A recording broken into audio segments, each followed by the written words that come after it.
வாழ்க்கை பாதையை நானே சொல்கிறது தான் நல்லாயிருக்கும். இது மற்றவங்க சொல்கிறத விட நானே சொல்லணும். ஆனால் சொல்கிறவங்கள்ட்ட என்ன ஒரு ஆனஸ்டி இருக்கணும் அப்படின்னாக்கா, உயர்வு தாழ்ச்சி இல்லாமல் எதையும் மறைக்காமல் சொல்லணும். சொல்ல வேண்டியதை சொன்னால் போகிறோம். எல்லாத்தையும் மனசில் இருக்கிற எல்லாத்தையுமே கொட்டணும்னு தேவையில்லை. அதே நேரத்தில் பொழுதையாவோ தாழ்ச்சியாவோ பொய்யா சொல்லக்கூடாது. அதனால் தன்னை சரித்திரத்தை தானே சொல்கிறது. இப்போ காந்தியை போல் மண்டேலா போல் சொல்லணும். ஆனால் எழுதுறதுனால நம்ம உயர்ந்துட்டோம் அப்படின்னு அது அர்த்தம் இல்லை. முக்கியமான காரணம் என்ன அப்படின்னாக்கா, நம்ம அதை சொல்கிறோம் அப்படின்னாக்கா, அந்த காலத்து நிகழ்ச்சியை சொல்கிறது இந்த காலத்துக்கு ஒரு பாடமாக இருக்கும், மக்களுக்கு ஒரு எடுத்துக்காட்டாக இருக்கும் அப்படிங்கிறதான தவிர, நம்ம மக்களை நம்மளை ஃபாலோ பண்ணுற அளவுக்கு நம்ம வாழலை. நம்மளை யாரும் ஃபாலோ பண்ணணும்னு சொல்லவும் இல்லை. இப்போ பெரிய பெரிய மகான்கள் மாதிரி நம்ம வாழ்க்கை கிடையாது. அதே நேரத்தில் ஒரு நடைமுறையை சொல்கிறது அப்படின்னாக்கா, which was better, which was good, was it available அப்படிங்கிறது தான். அதனால் தானே சொல்லிடுறது ஓரளவுக்கு நல்லது. அதுக்கு அடுத்த முறை நான் கூட அசோசியேட்டாக இருக்கிறவங்க இருக்காங்கள்ல, இப்போ பாஸ்வெல் ஜான்சனை பற்றி பாஸ்வெல் எழுதுனது, நான் கூடவே இருக்கிறவங்க அடக்க தோழர்களாக இருக்கிறவங்க எழுதுறது ஒரு மாதிரி நல்லாயிருக்கும். அது மாதிரி ஷெர்லாக் ஹோம்ஸை பற்றி எழுதுகிற மாதிரி கதை, கூட இருக்கிற மாதிரி டாக்டர் எழுதுகிற மாதிரி. ஸோ இந்த மாதிரி ஃபாலோ பண்ணுறது நல்லாயிருக்கும்.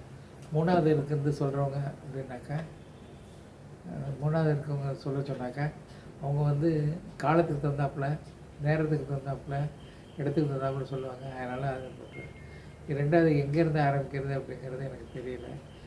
ஒன்று மாணவ பருவத்திலேருந்து சொல்லலாமா, ஆசிரியராக இருந்ததை சொல்லலாமா, தொழிலில் சேர்ந்ததை சொல்லலாமா, மாணவர்களுக்கு தலைவனாக இருந்ததை சொல்லலாமா, எதுன்னு ஒன்றும் உங்களால் சொல்ல முடியாது.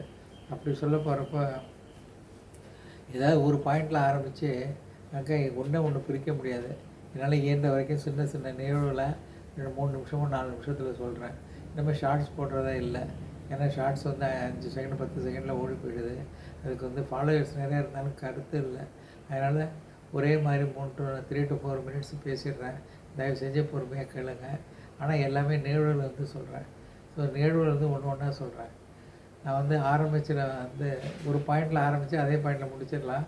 வெவ்வேறு நிகழ்வுகள் வெவ்வேறு ஆங்கிளில் சொல்லிட்டாக்கா, அதான் ஒவ்வொரு மணி முத்து தேவைன்னாலும் எடுத்துங்க. கசப்பானவற்றையும் நிகழ்வுகளில் நல்லதையும் சொல்கிறேன். ஆனால் எல்லாத்தையும் சேர்த்து எடுத்து பின்னிட்டு நம்ம வேண்டிய அளவுக்கு ஒரே தரமாகவும் சரி, இல்லை வெவ்வேறு தரமாகவும் கற்றுக்கலாம். முதல் என்னோடய ஆரம்பிச்சது 1970 வந்தேன். ஓபிக்கு சேர்ந்தேன். ஓபியில் வந்தோடனே இன்றைக்கி ஆரம்பித்த ஓபிக்கு டிஎம்ஏ வச்சுட்டு டாக்டர் நாராயணன் வர்றாரு. இது ஒரு 1970 டாக்டர் நாராயணன் டிஎம்ஏ வந்திருக்காரு. ஓபியில் அவர் 7 மணிக்கே ஓபிக்கு வந்துட்டார். ஓபியில் நின்றுட்டுருக்காரு. நாங்களாம் ஓபிக்கு வரல. அவருக்கு ஒரே கோபம். அவர் என்னென்னாக்கா, டீனுக்கிட்டே சொல்லாமல் நான் விசிட் பண்ணுறதா சீக்கிரட்டாக விசிட் பண்ணுறதா 7 மணிக்கு ஆரம்பித்த ஓபியில் நிற்கிறாரு.